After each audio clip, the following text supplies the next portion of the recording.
និយាយមែនតើបើសិនជាគំនិតថ្មីនៅល្អឯងខ្ញុំនឹងយកតាមគំនិតថ្មីអញ្ចឹងក្មេងៗដែលចូលមកប្រកួតត្រូវតែគិតឲ្យច្បាស់លាស់ឲ្យយកចិត្តទុកដាក់ហើយមានគំនិត initiative ថ្មីមួយដើម្បីបដូរ logo ចាស់បានពិតទៅខ្ញុំជាស្ថាបនិករបស់ Winso Mart ហ្នឹងនិយាយថា Winso Mart គឺជា Mart ខ្មែរហើយខ្ញុំជាស្ថាបនិក Winso Mart ហ្នឹងតែម្ដងតាមពិតពីដើម logo Winso Mart នេះគឺយើងធ្វើដោយភ្ជាប់មកជាមួយនឹង logo Winso Store ចាស់មួយគឺឈ្មោះ Winso 108 ពណ៌ក្រហមហ្នឹងហើយខ្ញុំក៏មានគំនិតបង្កើតហៅ F&B Store ហៅ Convenience Store មួយគឺយើងលក់ម្ហូបអាហារស្តៀងម៉ាត់អន្តរជាតិដែលកំពុងតែពេញនិយមនៅលើពិភពលោកពេលដែលយើងធ្វើដំណើរការជាង1ឆ្នាំខ្ញុំឃើញថាវាដូចជាមិនសូវពេញចិត្តនឹង logo ចាស់ហើយ logo ពណ៌បៃតង4ជ្រុង logo ចាស់មុនហ្នឹងគឺពណ៌ក្រហមហើយ logo យើងធ្វើថ្មីនេះគឺពណ៌ green ហើយពណ៌បៃតងប៉ុន្តែ signature symbol ហ្នឹងគឺដូចគ្នាបែបបាត់ដល់តែពេលធ្វើទៅយើងឃើញថាខ្ញុំគឺជាមនុស្សប្រយ័ត្នប្រយែងដែរព្រោះធម្មតាយើងប្រយ័ត្នប្រយែងខ្លាំងណាស់ក្នុងការធ្វើ logo ព្រោះការធ្វើទៅតើ logo ហ្នឹងវាតាក់ទាញវាមានន័យយ៉ាងម៉េចតាក់ទាញយ៉ាងម៉េចហើយពាក្យហ្នឹងស្រួលថាអត់សម្រាប់ខ្ញុំជាសហគ្រិនខ្មែរមួយរូបយើងធ្វើសម័យគេហៅថាទំនើបកម្មដែរអញ្ចឹងចង់ឲ្យ logo នេះមួយរៀង unique បន្តិចអញ្ចឹងក៏មានកំណត់ថាដាក់ប្រកួតសាកល្មើសគីឡូយុវជនខ្មែរអាចធ្វើការប្រកួតបានគីឡូកំណត់យុវជនជំនាន់ក្រោយហ្នឹងលើសកំណត់របស់ខ្ញុំព្រោះការគិតនេះគឺថាធ្វើម៉េចឲ្យ logo ចេញមកវារៀង unique បន្តិចហើយស្រួលចំណាំស្រួលធ្វើស្រួលបោះពុម្ពហើយនឹងស្រួលឆ្លាក់ទៅជា map ឆ្លាក់ទៅជាអំពូលឆ្លាក់ជាអីចឹងបានពួកខ្ញុំបង្កើតក្រុមហ៊ុនច្រើនដែរហើយមិនដែលទៅលើកទី1ថាដាក់ប្រកួត logo បាទមិនដែលមានទៅលើកទី1ហ្នឹងឯងគោលបំណងការប្រកួតយើងដឹងថា map នេះគឺជា map របស់ខ្មែរហើយកម្រិតអ្នកដឹកនាំជាស្ថាបនិកគឺខ្មែរទាំងអស់តែម្ដងបាទអត់មានជនជាតិបរទេសទេទាំង CEO ទាំងអីក៏ខ្មែរដែរហើយចាស់ហ្នឹងតែខ្ញុំទៀតខ្ញុំហ្នឹងគឺកម្រិតពី CEO ទៅគឺសិតតែយុវជនទាំងអស់ខ្ញុំនឹងឲ្យចាស់ជាងគេបំផុតអញ្ចឹងកំណត់ប្រកួតនេះគឺចង់បាន2បន្ថែមទៀតថាតើកំណត់យុវជនខ្មែរម៉ាតខ្មែរតើគាត់មាន input អីចូលយើងចង់បានដាក់ធាតុចូលពីយុវជនយើងចង់បាន output មួយដែលថ្មីពីណាក៏ដោយឲ្យតែចេះថាអាចគូបានយើងដឹងអ្នកធ្វើ poster មកនេះពីណាក៏អាចធ្វើបានដែរអញ្ចឹងឲ្យតែយុវជនគាត់មាន concept ថាគាត់នឹងជាយុវជនខ្មែរ concept បែបខ្មែរហើយ modernize logo នេះស្អាត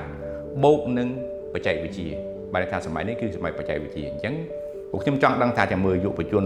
អាចថាច្រើនគ្នាចូលប្រកួតថាតើគំនិត output របស់គាត់មកបានជាស្អីបូកនឹងបច្ចេកវិទ្យាអញ្ចឹងខ្ញុំមិនដឹងថាតើគំនិតថ្មីនោះ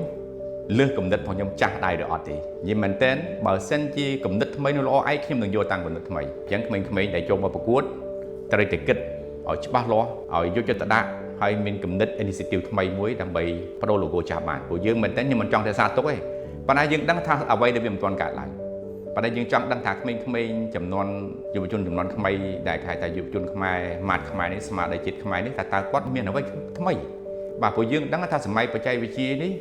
យុវជនខ្មែរមានអ្វីថ្មីច្រើនប៉ុន្តែខ្ញុំរំពឹងថាក្មេងៗយុវជនចំនួនក្មេងនឹងមានគំនិតថ្មីអញ្ចឹងយុវជនខ្មែរម៉ាតខ្មែរនេះខ្ញុំរំពឹងថានឹងចេញបានកន្សឹបថ្មីហើយប្រសើរជាងកន្សឹបចាស់ដែលយើងបានធ្វើហើយកំពុងតែដំណើរការព្រោះម្ដងមកនេះយើងដំណើរការបានម៉ាតទាំង7កន្លែងហើយក្នុងកម្មវិធីនេះខ្ញុំអំពាវនាវយុវជនខ្មែរគួរចូលប្រកួតដោយសារដឹងហើយថាខ្ញុំគឺជាមនុស្សម្នាក់ motivation ទៅលើយុវជនខ្លាំងជាពិសេសយើងលើកទឹកចិត្តទៅលើអ្នកដែលមានចំណេះនិងជំនាញពិតប្រាកដហើយក្លាហានក្នុងការចូលប្រកួតបងប្អូនយុវជនទាំងអស់ត្រៀមខ្លួនចូលមកប្រកួតមកមិនខាតទេខ្ញុំនឹងធ្វើ session orientation មួយអំពី concept របស់ logo mart តើហេតុអីបានយើងបង្កើតការប្រកួតសំបីត logo មួយធម្មតាគេទៅជួលគេធ្វើបានតែ logo business plan ក៏ជួលគេធ្វើបានចុះហេតុអីបានជាខ្ញុំគ្រាន់តែ logo ទូចមួយនឹងខ្ញុំបាត់ធ្វើការប្រកួតកន្លែងនេះគឺខ្ញុំចង់បង្រៀនយុវជនឲ្យយល់អំពី concept logo ផងពួកខ្ញុំមិនមែនជាអ្នកជំនាញធ្វើ logo ទេប៉ុន្តែខ្ញុំអាចកំណត់និយមន័យថា identity logo វាមានន័យរបៀបម៉េចបានព្រោះស្នាដៃនេះបើសិនជាយុវជនប្រកួតឈ្នះត្រូវបានចារទុកជាប្រវត្តិសាស្ត្រនៅប្រទេសកម្ពុជាដោយសារម៉ាត់នេះ